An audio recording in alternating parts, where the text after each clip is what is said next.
And we're back for our daily MLB Best Bets here on the channel here for June 2nd. We've been on fire with our MLB Best Bets. Yesterday, I said it, I didn't really even like the slate yesterday, and we still went 4-1. So that's just what we do. We've been on fire with the MLB. We were great in the month of May. We're looking to be great now in the month of June. And before we get into the Best Bets today, make sure to hit that subscribe button down below for some more daily MLB Best Bets here on the channel. There's only 7 games today in the MLB, and we're going to have Best Bets for 6 of those games. The one game I'm not going to talk about, I'm just going to say right now, is Dodgers-Mets. It's not because I hate those two teams, just I have nothing to say, so I'm not going to say anything. Okay, I have nothing nice to say, so I'm not going to say anything about that game.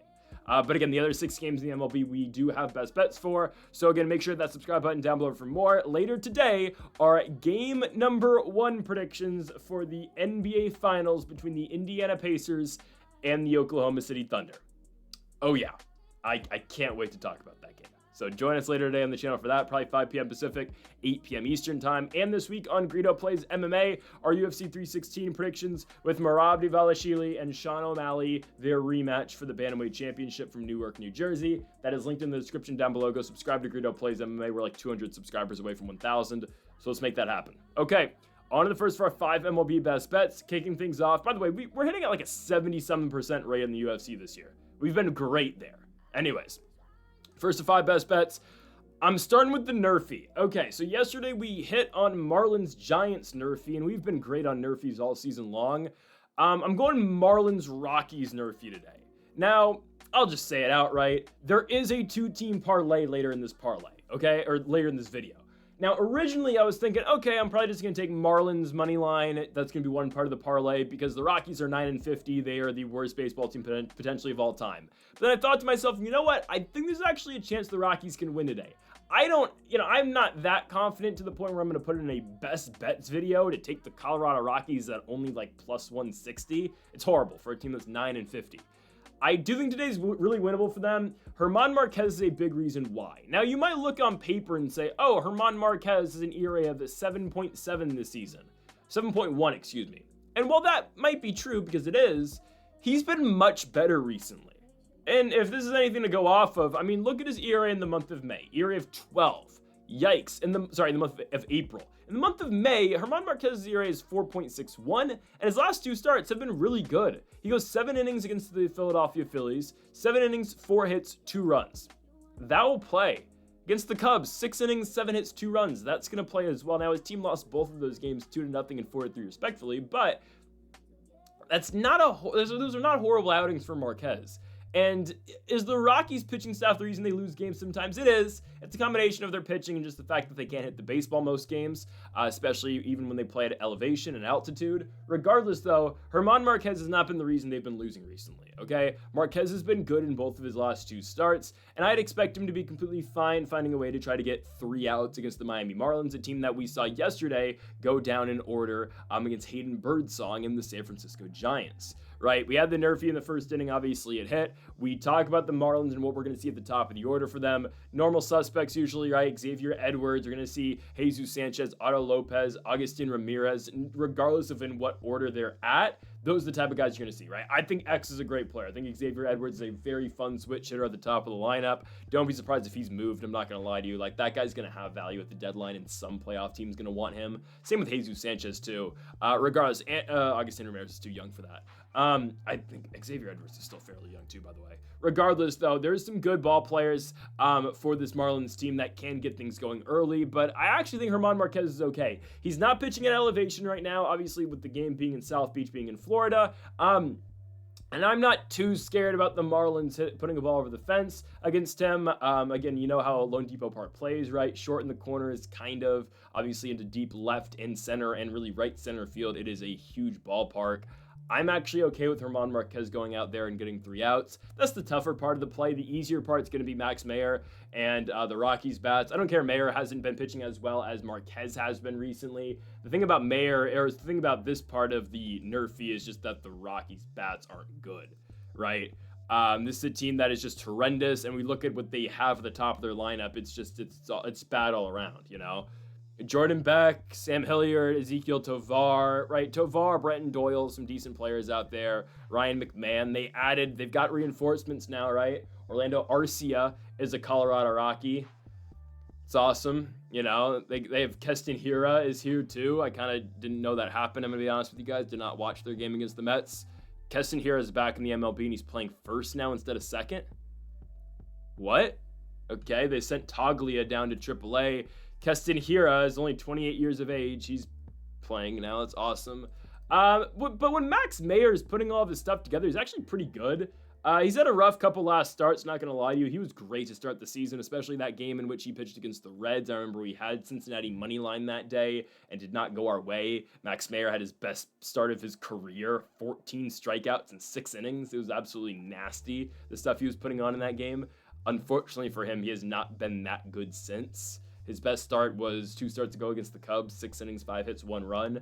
But if there was ever a bounce back start, it's in this one. So I'm taking Max Meyer and German Marquez to get us 6 outs. I know that's a little bit tricky with the Rockies pitcher on the bump, but I think it's fine. I'm taking the Nerfy here at Lone Depot Park, minus 125 between the Rockies and the Marlins. Let's go now to our second best bet of the video. It's our first money line of the day. Real quick, for the sake of the few Washington Nationals fans watching this video, the Nats, I will have thoughts about the Nats at the end of the video. So we'll get the best bets through first, though, obviously. Okay. Brewers versus Reds. I'm taking the Reds money line. Game's on Fox Sports 1. The Reds cashed for us just a couple days ago at Wrigley Field, the first game of that 3-game set. They ultimately lost the second 2 games of that series, but or the second and third games of that series. But Cincinnati won the first in Chicago 6-2. Shout out to the Reds for that.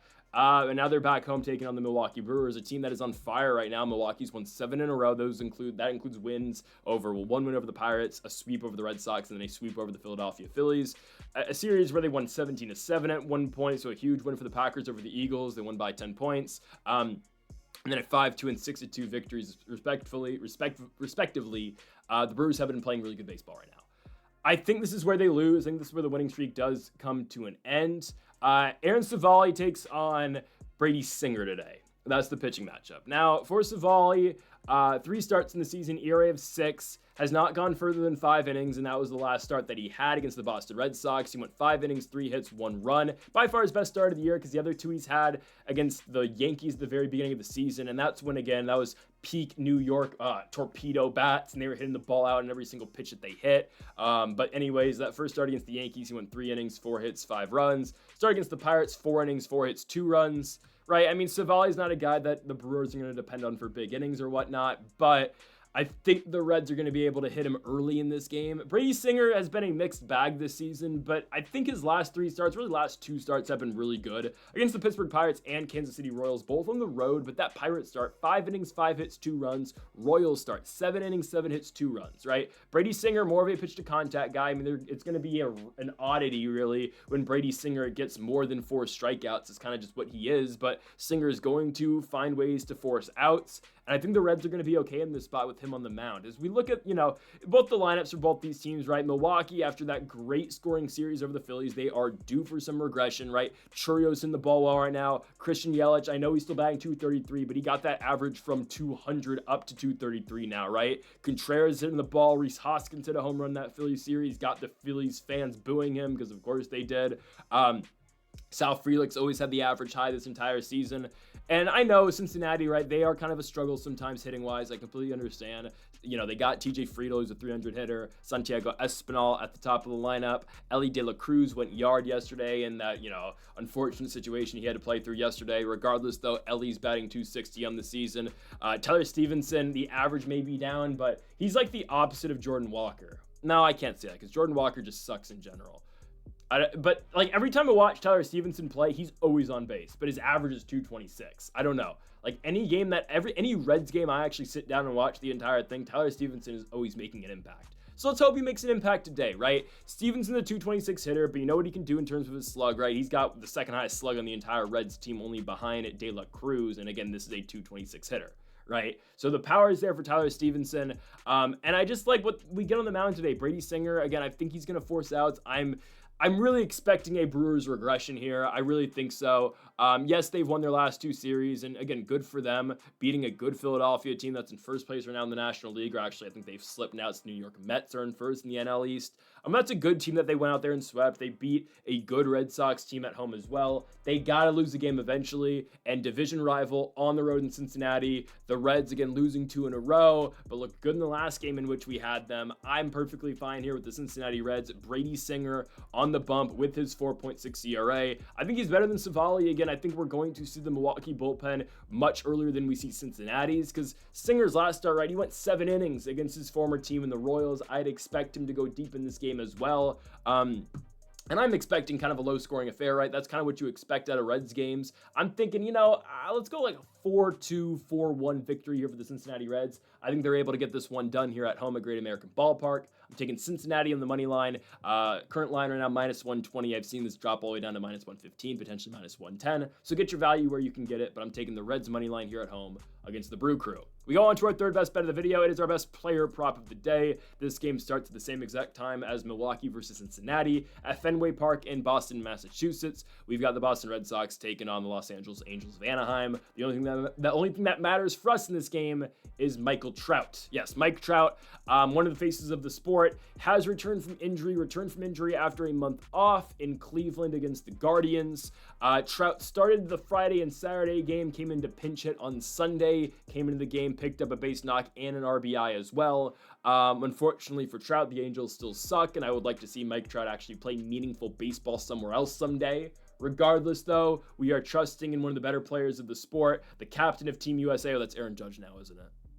That is Aaron Judge. Anyways, we're trusting in Mike Trout to go out there and get us 2 bases today. I think he's looked good since the injury, right? I mean, this is a guy, Mike Trout, who's actually struggling to start the season.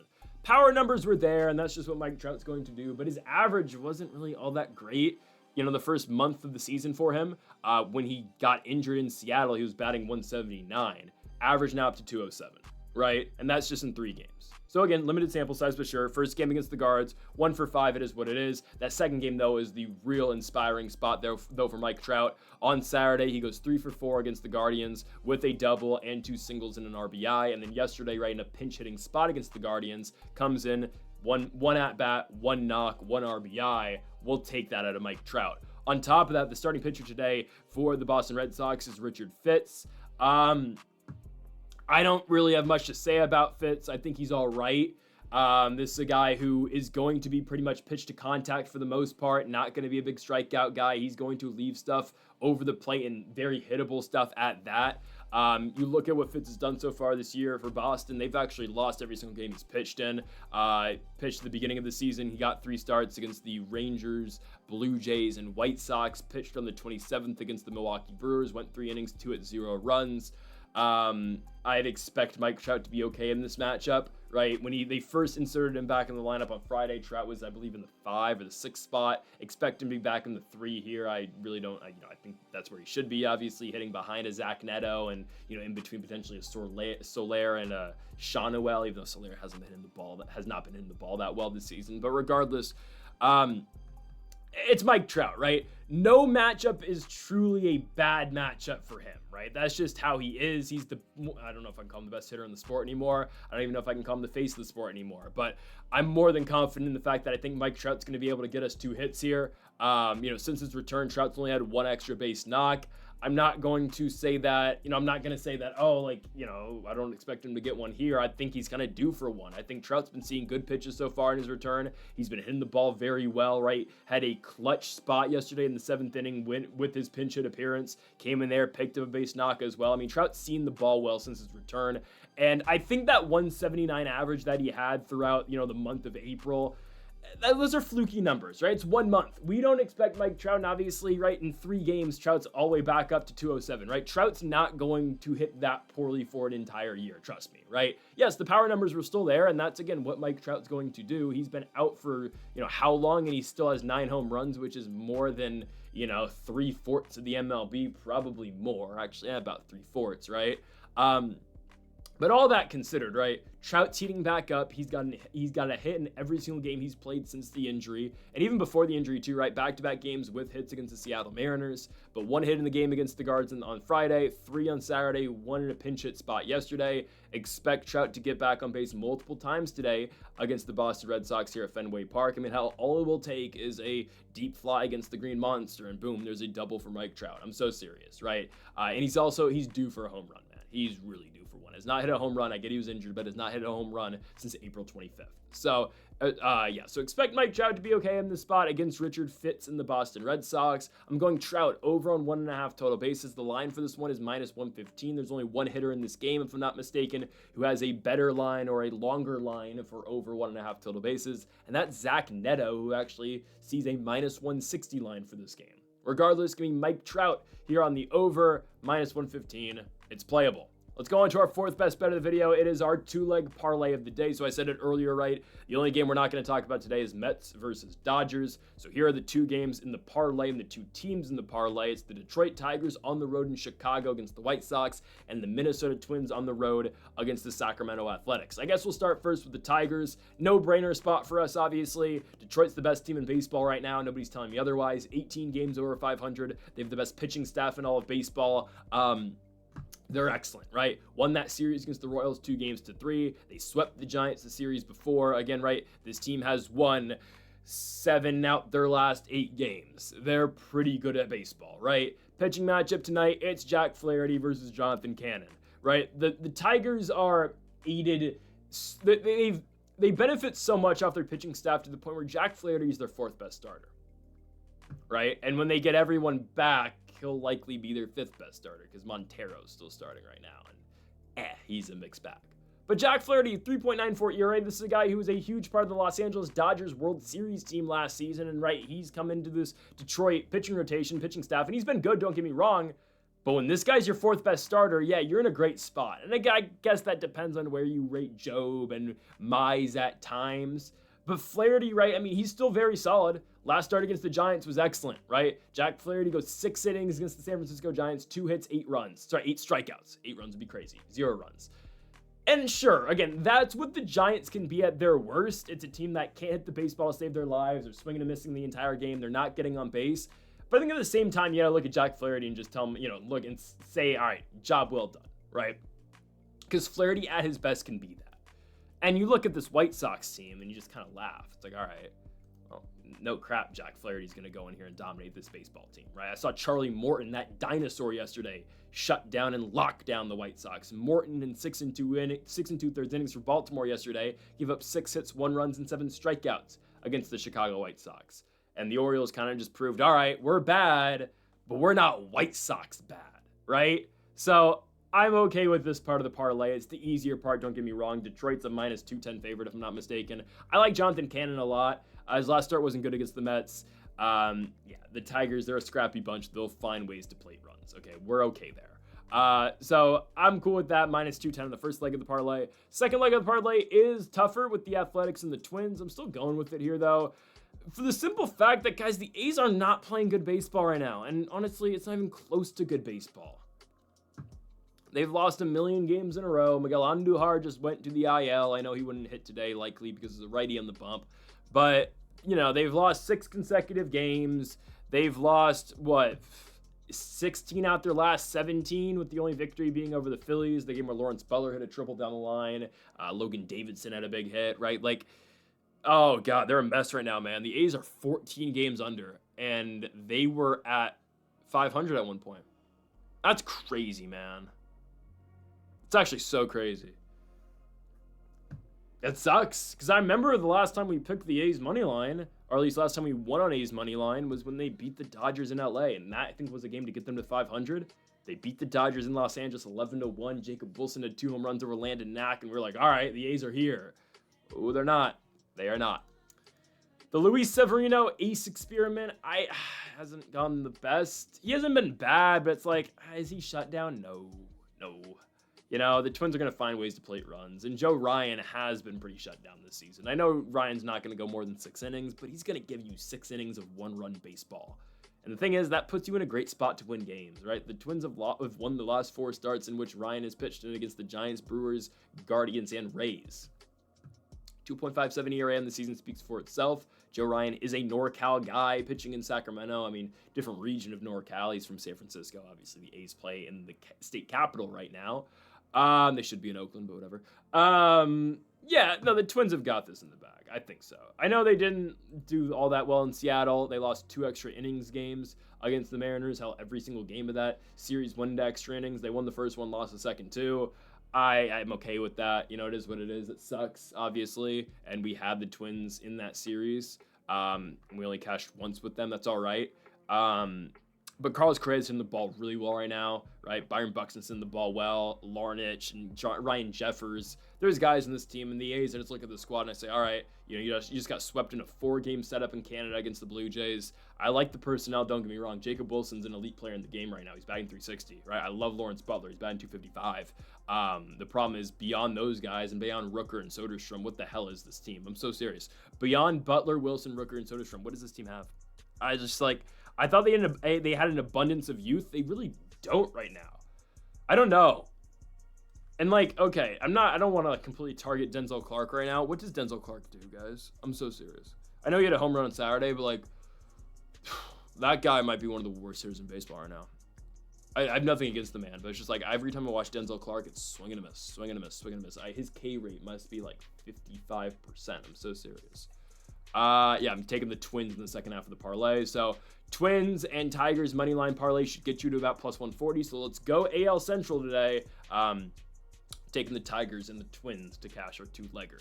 Let's go to our final best bet of the video. It is our third money line technically of the day. I'm taking the San Diego Padres here on the road against the San Francisco Giants. Guys, I am breaking my 0-3 record of money lines for games I've attended this season, okay? So real quick, we had the Mariners on the first Saturday of the year against the Giants. It did not hit. I had the Angels versus the Orioles. I had the Angels money line a couple weeks ago, did not hit. And then last week, I had a Royals money line against the Giants 2 weeks ago, did not hit, all right? We're breaking that tonight.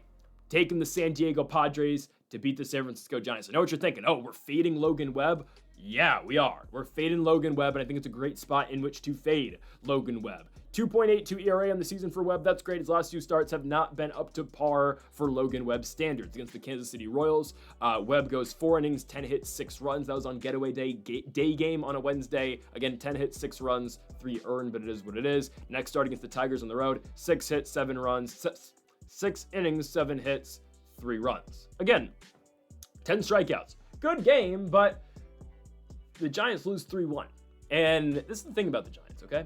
When Logan Webb's on the mound, he's great, don't get me wrong. He's a great pitcher. He is well on track for another all-star season this season. That's just what the guy does. But the Giants expect straight shutdown innings out of him, and they really don't give him the most run support. Look at the last couple starts he's had. Held the Twins start in Minnesota. He went 7 innings, 5 hits, 2 runs. His team lost 2-1. The Giants almost rely on Logan Webb to be completely shut down to the point where they kind of just forget to score when Webb's in the bump. So they just get this reassurance that, our ace is on the mound, and nothing happens on the other side of the ball. San Diego's pitching Stephen Kolek tonight.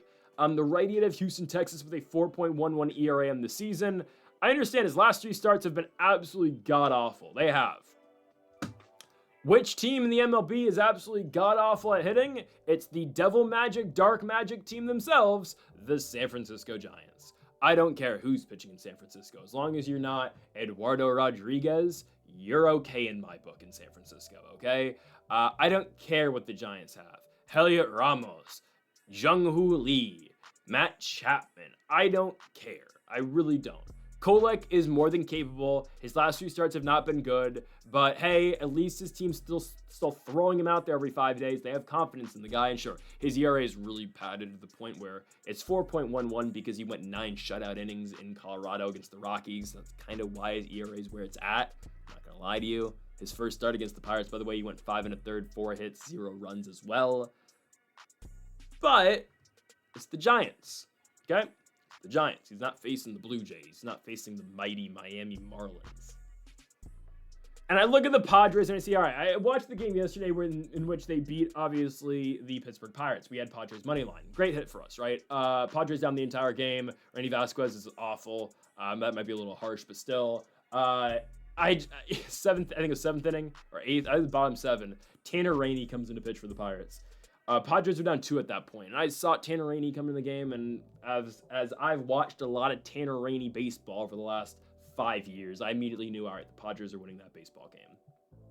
Tanner Rainey's fastball still has no movement on it, and he pitches it right down the center of the plate. It's right down the cock every single time, and he has no control over his splitter and really over his fastball either when he's not throwing it right down the middle. Ultimately, that's what led to the Padres' rally and eventual victory in San Diego yesterday. And I kind of liked what I saw, right? You know, everyone's hitting the ball well. Arise, obviously, the top of the order. Jackson Merrill, I know that was earlier in the game, but Jackson Merrill ripped one down the right field line. Huge double to cut the lead to 4-2. I know what Tatis can bring as well.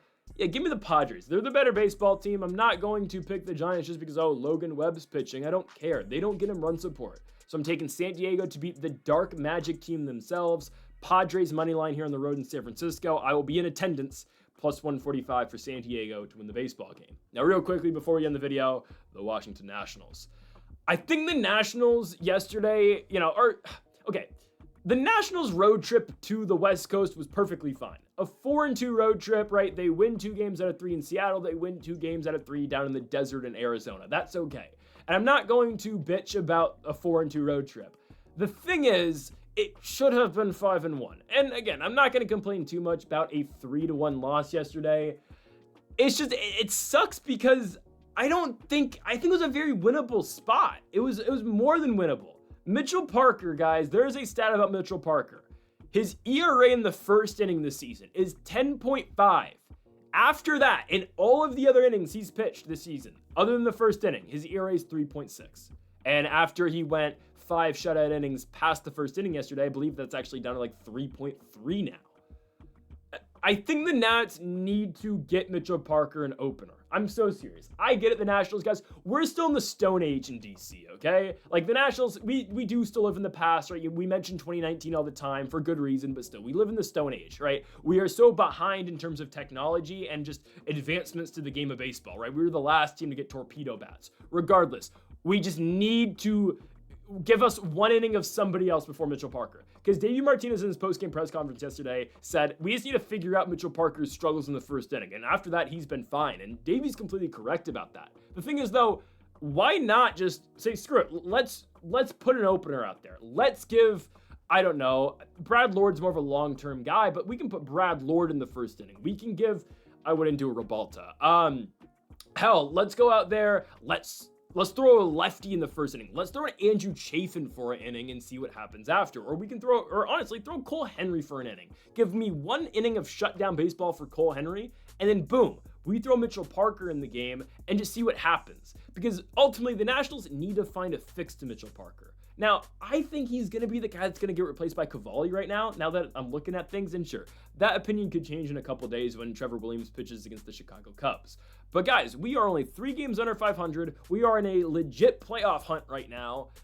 And we just need to figure things out. And I think the Nats are in a good spot. I don't care the bats didn't show up yesterday. Corbin Burns just had one of those days. But again, if we can just fix Mitchell Parker, maybe get him an opener, see what happens. I don't know.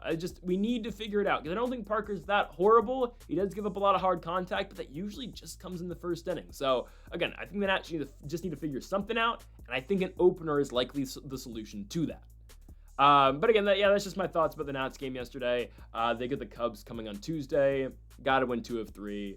The more likely games they win is probably Wednesday, Thursday. But we'll get to that when we get there, folks. If you have not yet, though, make sure that subscribe button down below for more. Thank you all for watching our MLB Best Bets here on the channel. If you have not yet, make sure that subscribe button down below. Again, thank you all for watching, and Mamba forever.